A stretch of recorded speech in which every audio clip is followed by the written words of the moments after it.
ஒரு ராஜா சந்தோஷத்துல ஆடுறதுக்கும் பல 100 வருஷத்துக்கு அப்புறம் குடும்பம் அப்படிங்கிற வார்த்தைக்கே ஒரு புது அர்த்தம் கிடைச்சதுக்கும் என்ன சம்பந்தம் இருக்க முடியும்னு எப்போவாச்சும் யோசிச்சு பார்த்திருக்கீங்களா? சம்பந்தமே இல்லாத மாதிரி தோணுது இல்லையா? வாங்க, இந்த ஆச்சரியமான தொடர்புதான் நாம இன்னைக்கு ஆழமா பார்க்க போறோம். சரி, நம்மளோட இந்த ஆய்வுல நம்ம 5 பகுதியா பயணிக்க போறோம். ஒண்ணுக்கொன்னும் சம்பந்தமே இல்லாத மாதிரி தோன்ற இந்த வேத பகுதிகள் எல்லாம் சேர்ந்து எப்படி ஒரே தொடர்ச்சியான ஒரு சக்தி வாய்ந்த கதையை நமக்கு சொல்லுதுன்னு பார்க்கலாம் வாங்க. நம்ம கதைய சாமுவேலோட 2வது புத்தகத்துல இருந்து ஆரம்பிக்கலாம். இங்க என்ன நடக்குதுன்னா, தாவீது ராஜா உடன்படிக்கை பேழைய தன்னோட நகரத்துக்குள்ள கொண்டு வராரு. இது எவ்வளவு பெரிய வரலாற்று முக்கியத்துவம் வாய்ந்த மதரீதியான ஒரு நிகழ்வுங்கிறத நாம முதல்ல புரிஞ்சுக்கணும்.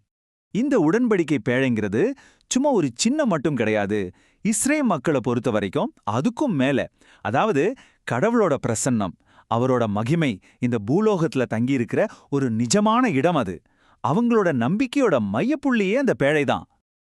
அந்த ஊர்வலத்தோட ஒவ்வொரு படிநிலையையும் கொஞ்சம் கவனிச்சு பாருங்களேன். இது ஏதோ தனிப்பட்ட முறையில நடக்கிற விஷயம் இல்ல. இது எல்லாருக்கும் பொதுவான, உடல் உழைப்பு தேவைப்படுற, தியாகம் நிறைந்த ஒரு பெரிய செயல். தாவீது ராஜா ஆடுறாரே, அது வெறும் சந்தோஷத்தோட வெளிப்பாடு மட்டும் அல்ல, அது கடவுளுக்கு முன்னாடி தன்னை முழுமையா தாழ்த்திக்கிற ஒரு விதமான வழிபாடு. இந்த கொண்டாட்டத்தோட பிரம்மாண்டத்தை நீங்களே கற்பனை பண்ணி பாருங்க. ஒரு தேசமே ஒன்னா கூடி ஒரே மனசோட ஒரு ஆன்மீக பரவசத்துல மூழ்கி போயிருக்கு. இது ஒரு தனிப்பட்ட மனுஷனோட கொண்டாட்டம் கிடையாது, இது ஒரு தேசத்தோட கொண்டாட்டம். சரி, இப்போ நம்ம கவனத்தை அந்த ஊர்வலத்துக்கு ஒரு பின்னணி இசை மாதிரி ஒலிச்ச ஒரு சங்கீதத்துக்கு திருப்புவோம். இந்த சங்கீதம் இருக்குதே, அது அந்த நிகழ்வோட வெளிப்படையான செயல்கள்ல இருந்து நம்மள கூட்டிட்டு போய் அதுக்கு பின்னாடி இருக்கிற ஆழமான அர்த்தத்துக்குள்ள கொண்டு சேர்க்கும். அந்த சங்கீதக்காரர் கேட்கிற இந்த முக்கியமான ஒரு நாடகத்தன்மையோட இருக்கிற கேள்வியை கேளுங்க. இது மனசுல ஒரு பெரிய எதிர்பார்ப்பை உருவாக்குது.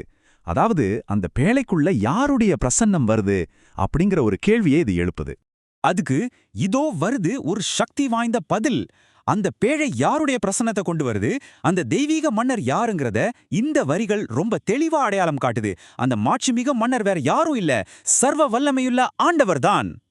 இப்போ நம்ம கதையில பல நூற்றாண்டுகளுக்கு முன்னாடி போவோம். மார்க் நற்செய்தியிலிருந்து ஒரு புது காட்சி.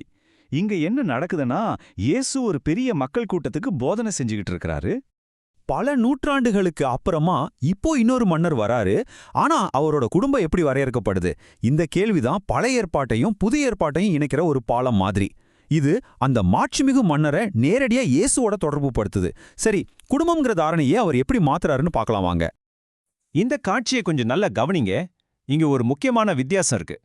இயேசுவோட இரத்த சம்பந்தமான குடும்பம் வெளியே நிக்குது, ஆனா அவரை பின்பற்றுவங்க அவரை சுத்தி உள்ளே உக்காந்துருக்காங்க.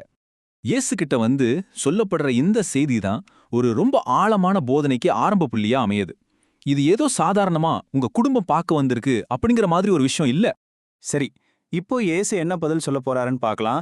ஏன்னா அவர் சொல்ல போற பதில் நம்ம சமூகத்தோட மிக அடிப்படையான ஒரு கட்டமைப்பையே, அதாவது குடும்பங்கிற அமைப்பே கேள்விக்குள்ளாக்க போகுது. அவர் சொன்னதை கேட்டவங்களுக்கு எவ்வளோ ஆச்சரியமா இருந்திருக்கும்னு யோசிச்சு பாருங்க.